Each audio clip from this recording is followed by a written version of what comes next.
Hello, my name is Joko, and today I'll be presenting the case on 100% condom use in Thailand. So to begin with, let's give you some history on Thailand. As you may or may not know, Thailand is a predominantly Buddhist country.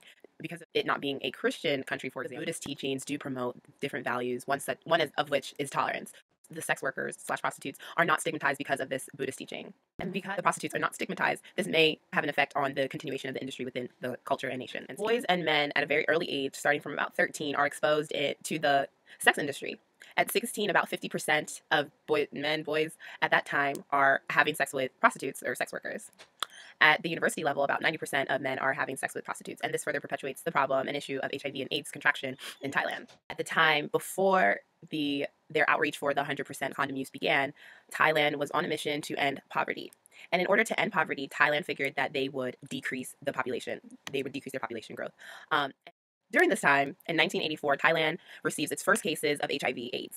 And there are three cases. They're all homosexual men, and one of them is an American man, which, as one can imagine, initiates the attention of the international community.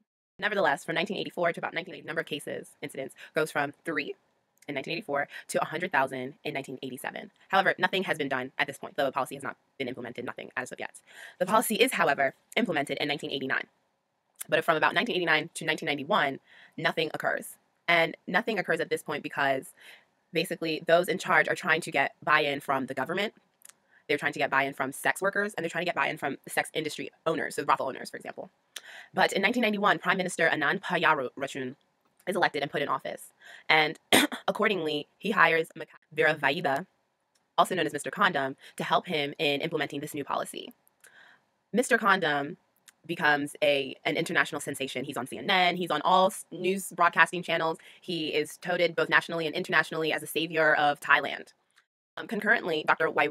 Waiwat Rojanapitthayakorn becomes the director of the AIDS division in the Ministry of Health. And he was previously the chief epidemic intelligence officer for Thailand at their Center for Prevention of HIV.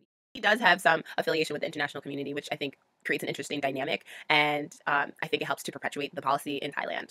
In 1991, the policy is truly takes ahead.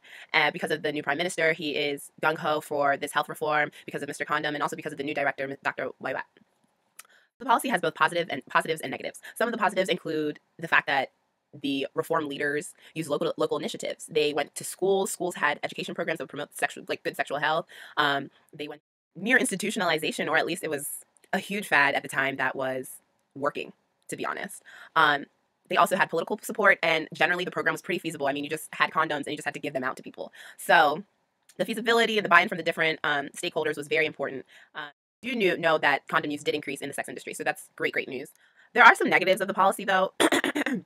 They didn't tackle the real issue. What is the real issue? So why is the sex industry one of Thailand's most lucrative businesses? I mean, you have sex tourism. People just come to Thailand to have sex. Why is that? And somehow tackle the clients and been promoting the reform with them, since they are driving the issue. Once they receive buy-in from the clients, then they could become vectors of change for this policy. And some suggested changes would be to shift the focus. So shift the focus from, you're basically putting a Band-Aid on a wound instead of eating fruits and vegetables to prevent the wound in the first place. So it's necessary to understand the actual problem at hand, and that needs to come from a bottom-up approach. The civil society needs to be able to identify the issues. And we hope for a brighter future in Thailand. Thank you very much.